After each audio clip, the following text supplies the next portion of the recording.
नमस्कार, आप देख रहे हैं मैं भी भारत का न्यूज़ बुलेटिन आदिवासी डेली। मैं हूं अनीता और आज बुलेटिन में आपको बताएंगे हसदेव अरण्य कोयला खनन परियोजना की ताज़ा खबर। साथ ही चर्चा करेंगे SC/ST के अधिकारों पर संसदीय कमेटी की रिपोर्ट और जानेंगे क्यों मयूरभंज के आदिवासियों ने रखा 12 घंटों का बंद।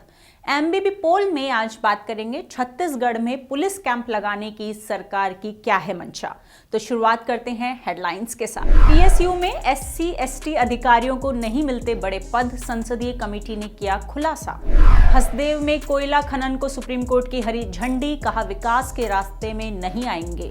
ग्रेटर टिपरा लैंड की मांग के साथ घर घर पहुंचा आदिवासी संगठन टिपरामोथा। मयूरभंज में 12 घंटों का बंद, संथाली भाषा प्रशिक्षकों की नौकरियों को नियमित करने की मांग। बुलेटिन की शुरुआत करते हैं बड़ी खबर से। सार्वजनिक क्षेत्र की कंपनियों में दलित या आदिवासी समुदायों के अधिकारियों को सीनियर पोजीशन तक नहीं पहुंचने दिया जाता है। ये बात संसदीय कमेटी की रिपोर्ट में सामने आई है। अनुसूचित जाति और अनुसूचित जनजाति मामलों की इस कमेटी ने सोमवार को ये रिपोर्ट संसद में पेश की थी। अपनी रिपोर्ट में संसदीय कमेटी ने विशेष रूप से पावर ग्रिड कॉरपोरेशन का हवाला देते हुए कहा है कि सार्वजनिक क्षेत्र की कंपनियों में आरक्षण के नियमों और भावना का पालन नहीं किया जा रहा है। कमेटी ने महसूस किया कि आदिवासी और दलित अधिकारियों को बोर्ड ऑफ डायरेक्टर्स जैसे पदों पर मौका नहीं दिया जाता है।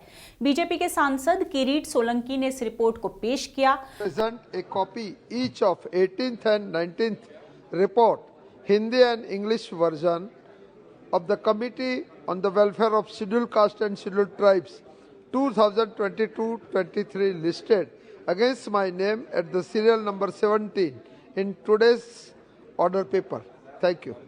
कमेटी ने ये भी पाया कि स्टेट बैंक में मेधावी और काबिल अधिकारियों पर मनगढ़ंत आरोप लगाकर उन्हें सीनियर पोजीशन के लिए अयोग्य करार दे दिया जाता है। कमेटी ने इस पर चिंता जाहिर की है।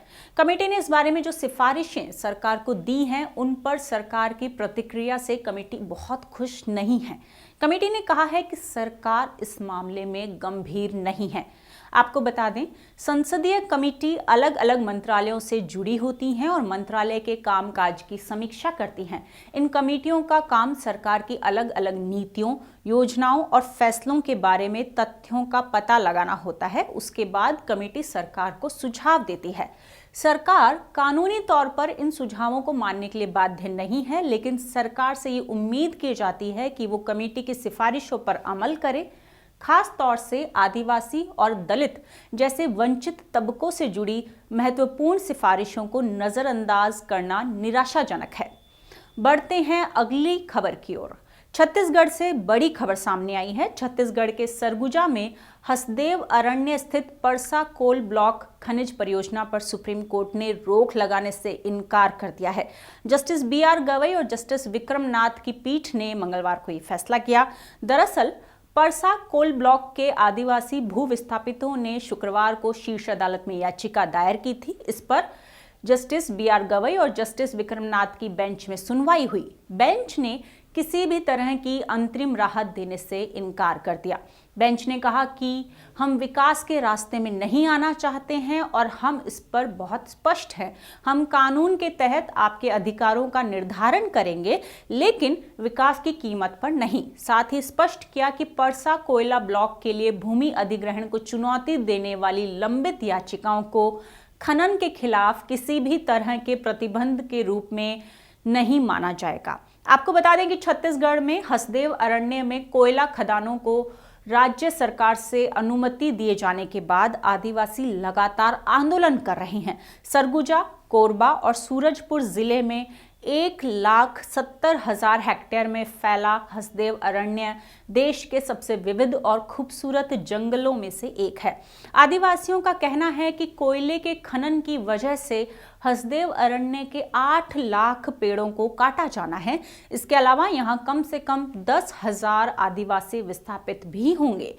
इस अरण्य के नीचे कोयले के प्रचुर भंडार मौजूद हैं।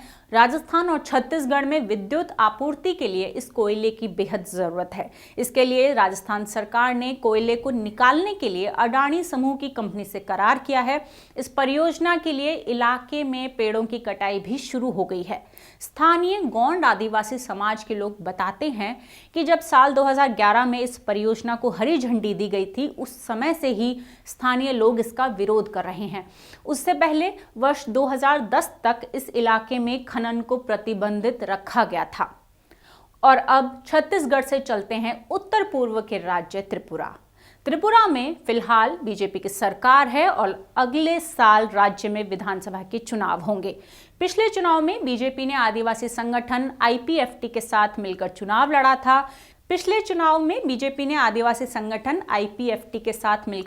लड़ा था। इस चुनाव में बीजेपी गठबंधन को जबरदस्त सफलता मिली थी, लेकिन अब हालात बदल चुके हैं। राज्य में टिप्रा मोथा नाम का नया संगठन बन चुका है। IPFT बिखर चुका है और उसके सभी बड़े नेता और कार्यकर्ता अब टिप्रा मोथा के सदस्य बन गए हैं। ये संगठन ग्रेटर टिप्रा लैंड नाम से अलग राज्य के गठन की मांग कर रहा है। इसी सिलसिले में टिप्रा मोथा के नौजवानों और महिलाओं के संगठन ने घर घर जाकर ग्रेटर टिप्रा लैंड की मांग के लिए समर्थन जुटाया। ये माना जा रहा है कि टिप्रा मोथा ने एक तरह से अगले साल की शुरुआत में होने वाले विधानसभा चुनावों के लिए प्रचार शुरू कर दिया है। और अगली खबर है ओडिशा से। राज्य के मयूरभंज जिले में विभिन्न आदिवासी समुदायों के सदस्यों ने 12 घंटे का बंद रखा। इन आदिवासियों ने जिले के प्राथमिक विद्यालयों में लगे संथाली भाषा प्रशिक्षकों यानी SLI की नौकरियों को नियमित करने की मांग करते हुए बंद का आयोजन किया। आदिवासी आंदोलनकारियों ने जिले के विभिन्न चौराहों और बाजारों में धरना दिया। करंजिया और उदला NC के अलावा बारीपदा और रायरंगपुर शहरों में 12 घंटे के बंद के चलते सामान्य जनजीवन प्रभावित हुआ। मयूरभंज आदिवासी छात्र संघ की तरफ से कहा गया है कि जिले में 100 से अधिक प्राथमिक विद्यालयों में संथाली भाषा शुरू करने के बाद सरकार ने 2007 में 3200 रुपए के वेतन के साथ SLI नियुक्त किए थे। हालांकि लगभग 16 साल बीत चुके हैं, लेकिन SLI की नौकरियों को अभी तक नियमित नहीं किया गया है। छात्र संघ ने दावा किया है कि पहले भी कई बार आदिवासियों ने इस मांग को उठाया है। यहां तक कि राज्य के मुख्यमंत्री नवीन पटनायक से भी बात की है, लेकिन अभी तक इसके लिए कोई कदम नहीं उठाए गए हैं। वहीं SLI यानी संथाली भाषा प्रशिक्षक एसोसिएशन की तरफ से बताया गया है कि एक सरकारी शिक्षक प्रति माह 50,000 रुपए से अधिक का वेतन प्राप्त करता है, लेकिन प्राथमिक विद्यालयों में समान ड्यूटी करने के बावजूद एक SLI को सिर्फ 3200 रुपए मिलते हैं। ऐसे में SLI को भी प्राथमिक विद्यालय के शिक्षक को प्रदान किए जाने वाले समान लाभ मिलने चाहिए। बता दें, ओडिशा का मयूरभंज आदिवासी बहुल जिला है। संथाली और हो यहाँ की मुख्य भाषाएं हैं। और अगली खबर है छत्तीसगढ़ से। कांकेर जिले के आदिवासी बहुल कोयली बेड़ा इलाके में एक आदिवासी बालिका छात्रावास पिछले 6 सालों से बन ही रहा है। इलाके के 4 गांवों में निर्माणाधीन आदिवासी बालिका छात्रावास का भवन अधूरा है। ग्रामीणों के मुताबिक पिछले 6 साल से यहां निर्माण कार्य बंद है। स्थानीय लोगों का कहना है कि 4 गांव माइंस और जिला प्रशासन के पास पर्याप्त पैसा होने के बावजूद भी आदिवासी छात्राओं की पढ़ाई लिखाई और रहने के लिए सुविधा युक्त भवन नहीं है। गांव वालों ने आदिवासी विकास विभाग, जिला प्रशासन और स्थानीय विधायक अनूप नाग की उदासीनता पर नाराजगी जताई। आपको बता दें कि ये इलाका माओवाद प्रभावित है और यहाँ पर विकास के दावे कागजों पर दम तोड़ रहे हैं। गांव वालों के मुताबिक 4 गांव में एक आदिवासी बालिका छात्रावास है, लेकिन यहाँ पर रात को बिजली नहीं रहती है। छात्राओं को पीने के पानी की समस्या से भी जूझना पड़ता है। 50 सीट वाले इस छात्रावास में 21 बेड उपलब्ध हैं, लेकिन यहाँ पर किसी तरह से 33 छात्राओं को सोना पड़ता है। इन हालातों में आदिवासी लड़कियों की पढ़ाई लिखाई बुरी तरह से प्रभावित हो रही है। कोयली बेड़ा के इस गांव में स्थानीय आदिवासी छात्र छात्राओं ने एक संगठन बनाया है। इस आदिवासी छात्र युवा संगठन ने मांग की है कि आदिवासियों की बेहतरी के लिए काम करने का दावा करने वाले आदिवासी विकास विभाग और स्थानीय प्रशासन के साथ जनप्रतिनिधि भी अपनी जिम्मेदारी निभाएं और छात्रावासों की हालत को देखें।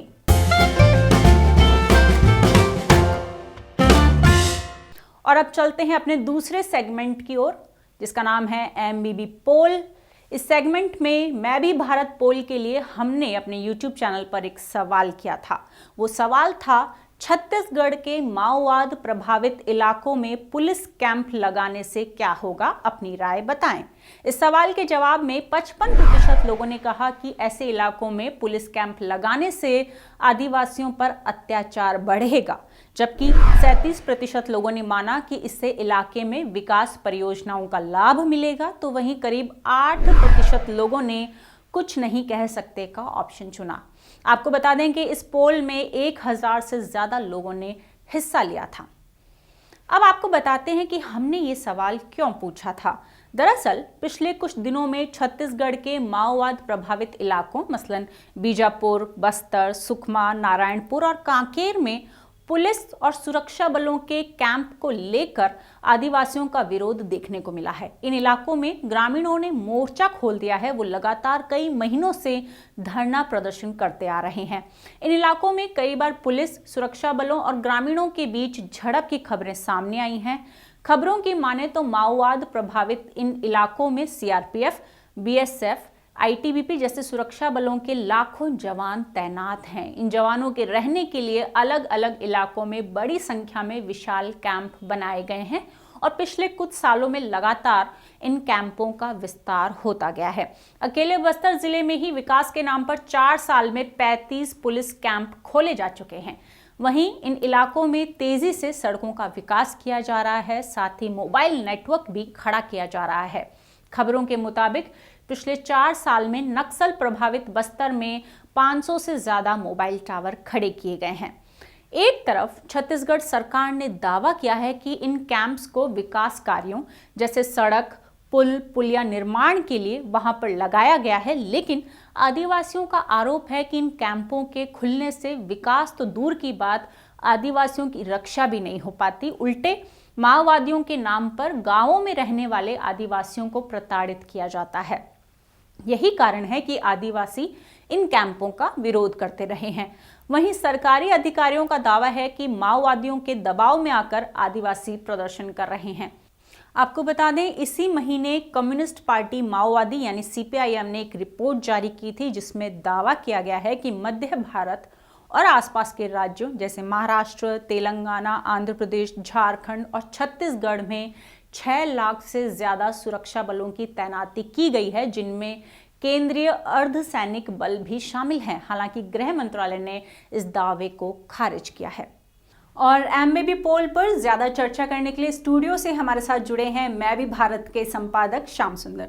श्याम, जैसा कि आप जानते हैं कि हम हर रोज एक पोल क्रिएट करते हैं जिसमें हजारों लोग हिस्सा लेते हैं। आज सुबह भी हमने एक ऐसा ही पोल क्रिएट किया था जिसमें हमने ये पूछा था कि माओवादी यानी कि नक्सल प्रभावित इलाकों में पुलिस कैंप लगाने से क्या होगा। इसमें हमने राज्य विशेष का नाम दिया था छत्तीसगढ़। उसके लिए हमने 3 ऑप्शन दिए थे। पहला ये कि विकास परियोजनाओं का लाभ मिलेगा, दूसरा ये कि आदिवासियों पर अत्याचार बढ़ेगा और तीसरा ये कि कुछ नहीं पता। तो आप इसमें से कौन सा ऑप्शन चुनना चाहेंगे और क्यों? देखिए अनीता, आपने अपने दर्शकों से सीधा सीधा सवाल पूछा और उन्होंने सीधा सीधा जवाब भी दिया। जी बिल्कुल। कुछ ने कहा होगा कि विकास परियोजनाओं का लाभ मिलेगा, कुछ ने कहा होगा कि आदिवासियों पर अत्याचार बढ़ेगा, कुछ लोगों ने शायद एब्सटेन किया कि उन्हें नहीं पता है। लेकिन मेरे लिए, अगर आप मेरे सामने ये सवाल रखेंगी तो जवाब आसान नहीं है। मैं 2 घटनाओं का जिक्र आपके सामने करना चाहूंगा इस सवाल के जवाब में। 2013 में झीरम घाटी हत्याकांड हुआ था। माओवादियों के हमले में कांग्रेस के जितने भी शीर्ष नेता थे छत्तीसगढ़ के, वो मारे गए थे।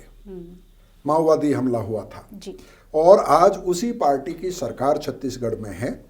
और छत्तीसगढ़ में चुनाव जब लड़ा कांग्रेस पार्टी ने, तो उन्होंने ये वादा किया था कि वो छत्तीसगढ़ को हिंसा मुक्त करेंगे, माओवादी हिंसा से मुक्ति दिलाएंगे। एक बात।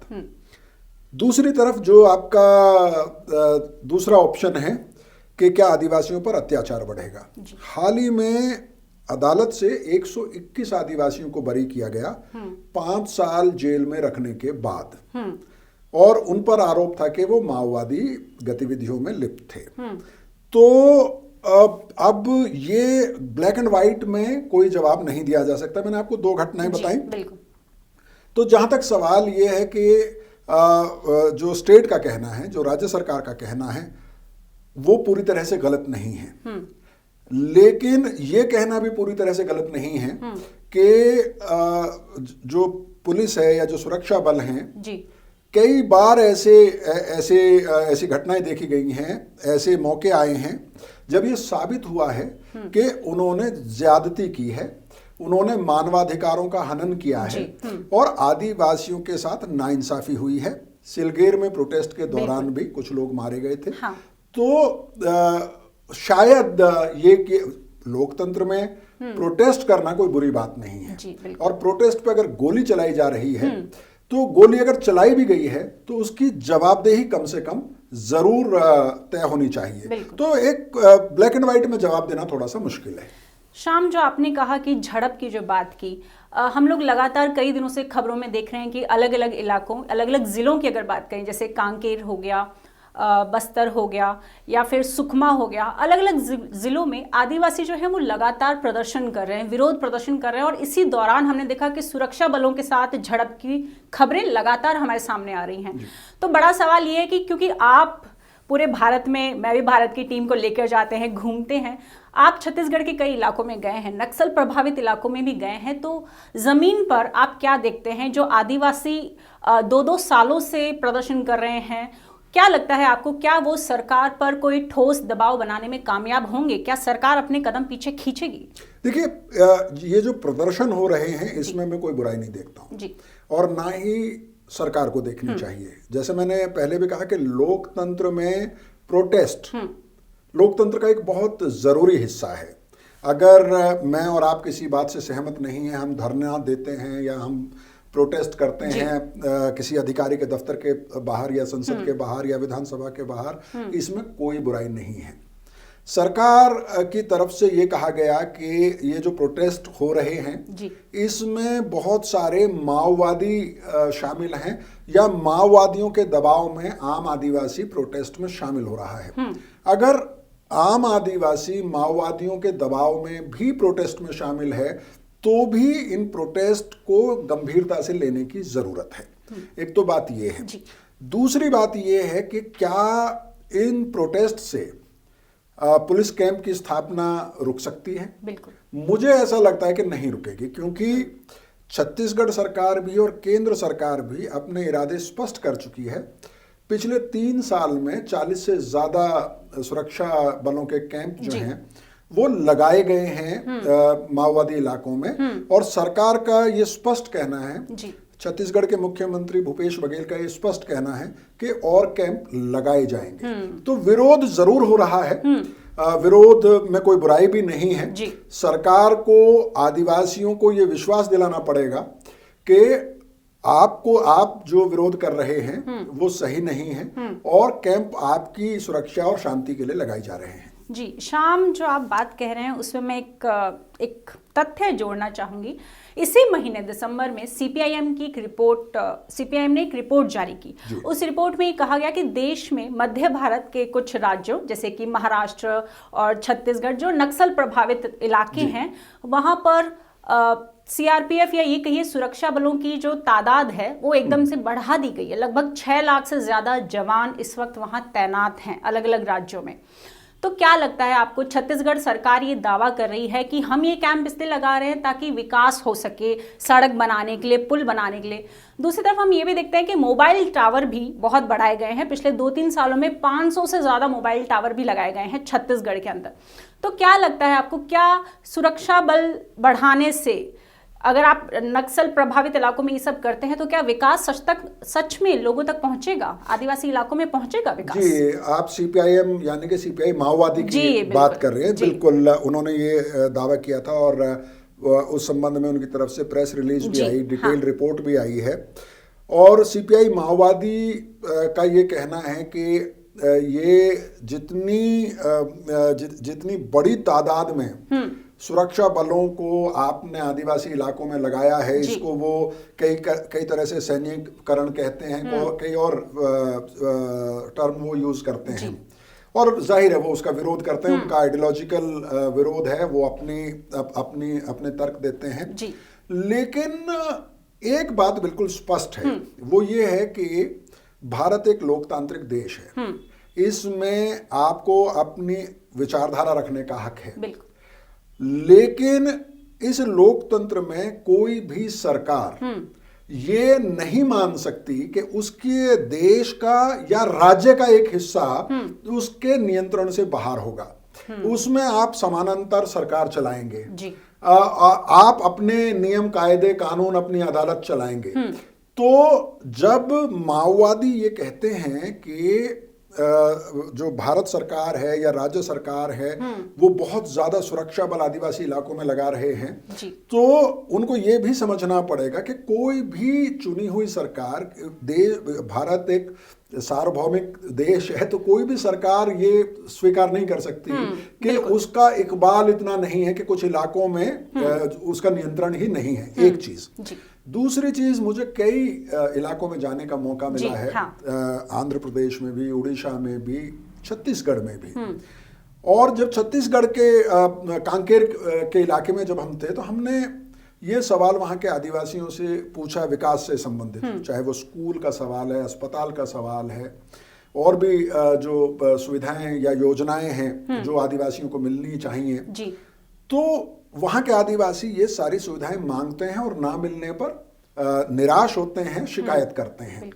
लेकिन जब मैंने उनसे पूछा, मसलन बेचा घाट पर प्रोटेस्ट हो रहा है कि यहाँ पर पुलिस कैंप नहीं लगना चाहिए, लेकिन जब मैंने उनसे पूछा कि बेचा घाट पर एक पुल क्यों नहीं बनना चाहिए कोटरी नदी के ऊपर, तो वो कुछ नहीं कहते हैं। जब हम उनसे पूछते हैं कि सड़क क्यों नहीं बने, अगर सड़क नहीं बनेगी, बेचा घाट पर पुल नहीं होगा, तो कोई डॉक्टर, कोई टीचर उस इलाके में कैसे जाएगा और क्यों जाएगा?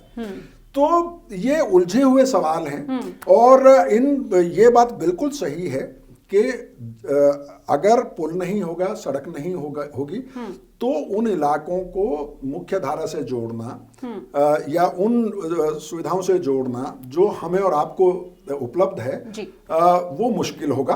और वो सुविधाएं तब तक वहां नहीं आ सकती जब तक कि शांति की स्थापना नहीं होगी। तो ब्लैक एंड व्हाइट में कहना मुश्किल है, और ये कहना पूरी तरह से गलत नहीं है कि जब तक पुलिस कैंप नहीं जाएंगे, जब तक शांति की स्थापना नहीं होगी, वहां विकास शायद नहीं हो पाएगा। हालांकि अलग अलग तर्क हैं इस बात पर। बहुत छोटा सा मैं एक सवाल करना चाहती हूँ सबसे आखिर में कि आदिवासी सरकार ये दावा कर रही है कि हम आपकी सुरक्षा के लिए कैंप ला रहे हैं, जबकि आदिवासियों का ये कहना है कि हमारी सुरक्षा नहीं हो रही है, बल्कि हमारी जान को ज़्यादा खतरा हो रहा है, क्योंकि जो नक्सली हैं वो मुखबिर के तौर पर आदिवासियों को भी निशाना बना लेते हैं।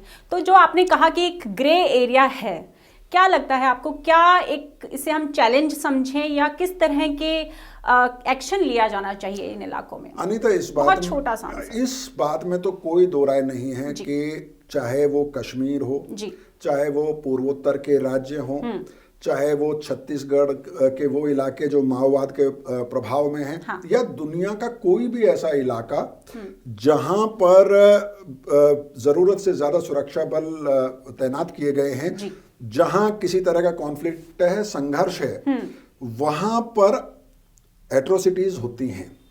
वहां पर सुरक्षा बल कई बार उस सीमा को लांघ जाते हैं जो नहीं लांघनी चाहिए। Arm forces special power act के तहत बहुत सारी ताकत सुरक्षा बलों को दी जाती है, उस पर बहस होती रही है। तो ये आरोप गलत नहीं है। जैसे मैंने शुरू में कहा कि इस तरह की चीज, इस तरह के अत्याचार होते हैं कई बार, इस तरह की एट्रोसिटीज होती हैं कई बार। उसमें सरकार जो कर सकती है या जो सरकार को करना चाहिए कि जब भी इस तरह की कोई घटना आए उस पर लीपापोती की बजाय जवाबदेही तय होनी चाहिए। अगर नागालैंड के मौन जिले में फौज ने गलत तरीके से आदिवासियों को मारा है तो उसमें जवाबदेही तय होनी चाहिए। छत्तीसगढ़ में भी जवाबदेही तय होनी चाहिए। लेकिन यह कहना कि इस तरह की घटनाएं होती हैं इसलिए कोई सरकार एक पूरे इलाके को छोड़ देगी, वहां पर सुरक्षा बलों की तैनाती नहीं करेगी, ये आप कह सकते हैं, मांग कर सकते हैं, लेकिन ये हो नहीं सकता। जी जी, बहुत बहुत शुक्रिया शाम हमसे जुड़ने के लिए और मैं भी भारत पोल पर ज्यादा जानकारी देने के लिए धन्यवाद।